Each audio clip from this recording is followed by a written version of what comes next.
Welcome to mega 9 of the record.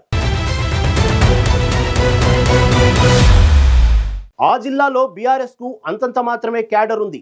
ఇక ఆ నియోజకవర్గంలో అయితే కాంగ్రెస్ ముఖ్య నేతను ఎన్నికల్లో ఎదుర్కోవడానికి ఒకే ఒక్కడిని బరిలో దింపుతున్నా ఏమాత్రం ప్రభావం చూపడం లేదు. 4 సార్లు వచ్చిన అవకాశాన్ని ఎంత మాత్రం ఉపయోగించుకోలేదు ఆ నేత. దీంతో ఆ కాంగ్రెస్ నేతకు నియోజకవర్గంలో తిరుగు లేకుండా పోయింది.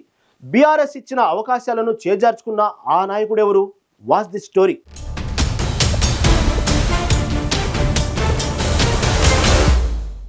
ఖమ్మం జిల్లా మధిర నియోజకవర్గం కాంగ్రెస్ కు కంచుకోట. గత 4 పర్యాయాలు చూసుకుంటే ఇక్కడ కాంగ్రెస్ జెండా ఎగురుతోంది.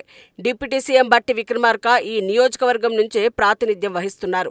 వరుసగా 4 ఎన్నికల్లో ఆయన గెలిచి రికార్డు సృష్టించారని చెప్పవచ్చు. ప్రత్యర్థి పార్టీలు బలమైన నేతను ఎంచుకోకపోవడం వల్లే బట్టి గెలుపు నల్లేరుపై నడకలా నడుస్తుందని ఇక్కడ ప్రజలు అభిప్రాయంగా ఉంది. అయితే బట్టికి ప్రత్యర్థిగా ప్రధాన పార్టీల నుంచి ఒకే ఒక అభ్యర్థి లింగాల కమల్ రాజ్ రంగంలోకి దిగుతున్నాడు. ఆయన 2009లో జరిగిన ఎన్నికల్లో సిపిఎం అభ్యర్థిగా బట్టిపై పోటీ చేశాడు. సిపిఎం నియోజకవర్గంలో బలంగా ఉండటం వల్ల అప్పుడు స్వల్ప ఓట్లతో బట్టిపై కమల్ రాజ్ ఓటమి చెందాడు. అనంతరం వచ్చిన 2014 ఎన్నికల్లో సిపిఎంను వీడిన కమల్ రాజ్ వైసీపీలో చేరారు. అప్పుడు పొంగులేటి శ్రీనివాసరెడ్డి అండతో మరోసారి భట్టితో తలపడ్డాడు. ఆ ఎన్నికల్లో ఎదురు దెబ్బ తగిలింది. ఇక పొంగులేటి వర్గమంతా బీఆర్ఎస్లో చేరిన సమయంలో మరోసారి 2018లో జరిగిన ఎన్నికల్లో కమల్ రాజ్ బీఆర్ఎస్ అభ్యర్థిగా భట్టితో తలపడ్డారు. అధికార బలంతో సైతం భట్టిని ఢీకొట్టిన కమల్ రాజ్ గెలవలేకపోయాడు. అనంతరం మొన్న జరిగిన అసెంబ్లీ ఎన్నికల్లో మరొక్కసారి బీఆర్ఎస్ అండతో కమల్ రాజ్ భట్టితో పోటీ పడి ఘోర ఓటమిని చవిచూశారు.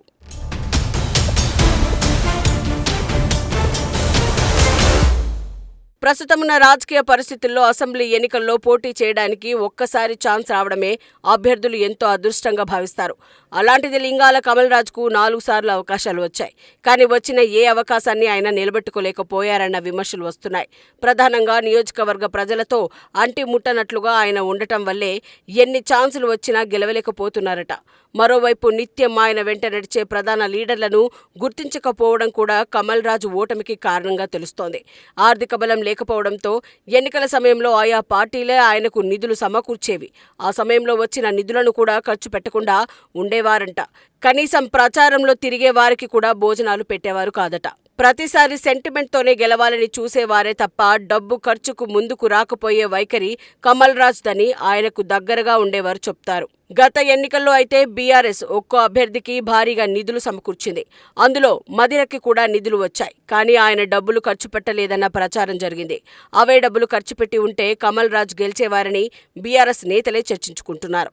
బీఆర్ఎస్లో ఎవరికి రాని అవకాశాలు కమల్ రాజ్కు వచ్చాయి.